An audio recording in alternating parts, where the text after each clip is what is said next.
bacaan. Tidakkah kau merasa istimewa ketika berada di dalamnya? Di sekelilingmu ada berbagai tokoh dari dunia nyata dan khayal. Tempat yang pernah kau kunjungi dan yang belum.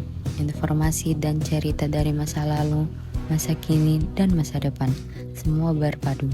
Semua berada dalam genggaman. Saat berada di antara buku, tidakkah kau merasa menjadi raja dan ratu? Ruang dan waktu seolah menyatu tanpa batas. Kau bisa terbang, melintasi sekat negara, dan melewati berbagai zaman. Kau bisa menyelam ke dalam samudera, melayang di angkasa, bercanda dengan aneka satwa, dan berkelana di tengah padatnya kota, juga di rimba raya. Kau tahu, buku adalah jendela dunia, kunci pengetahuan, dan pintu wawasan.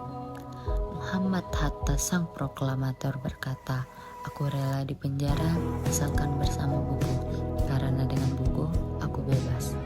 Melalui buku, manusia terbebas dari ketidakketahuan. Tempat-tempat yang dipenuhi buku adalah harapan berkembangnya pengetahuan dan wawasan. Apa jadinya jika kota tanpa buku? Pantaskah dia disebut kota? Di kota itu mungkin kabar datang dari sumber lain, dari koran, televisi, atau internet. Mungkin informasi dan cerita datang dari cerita nenek moyang, bagai dongeng-dongeng sebelum tidur. Irama warganya pun tidak beda. Bangun pagi, bertebaran di muka bumi untuk berbagai keperluan, untuk kembali pulang siang atau sore harinya. Setelah itu, mereka berangkat tidur dan memulai lagi hari berikutnya. Semua serupa. Di kota itu mungkin ada bangunan bernama perpustakaan. Di dalamnya, buku-buku berderet dalam rak yang tak terjamah. Tiada tangan meraih dan membuka halaman demi halaman dengan sukacita. Mungkin juga ada tumpukan buku di sudut-sudut sekolah yang sepi dan berdebu. Jarang dikunjungi, jarang dibaca. Buku-buku di sana teronggok tanpa nyawa. Bagaimana dengan kotamu?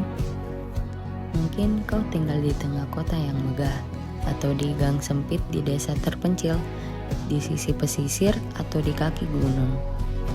Adakah perpustakaan, taman bacaan, atau toko buku di dekat rumahmu? Jika ada, apakah tempat itu menjadi wadah berkumpulnya anak-anak dan warga, menjadi pusat berkembangnya wawasan dan pengetahuan, atau hanya menjadi pajangan? Maukah kau menjadi orang yang menghidupkannya? Kau bisa mengunjunginya dan mengajak teman-teman membaca dan berbagi cerita di sana. Jadikan tempat itu sumber kegembiraan dan pengetahuan. Jika tempat itu belum ada, maukah kau menjadi orang yang mulai menghadirkannya? Kau bisa memulainya dari sebuah sudut di teras rumahmu.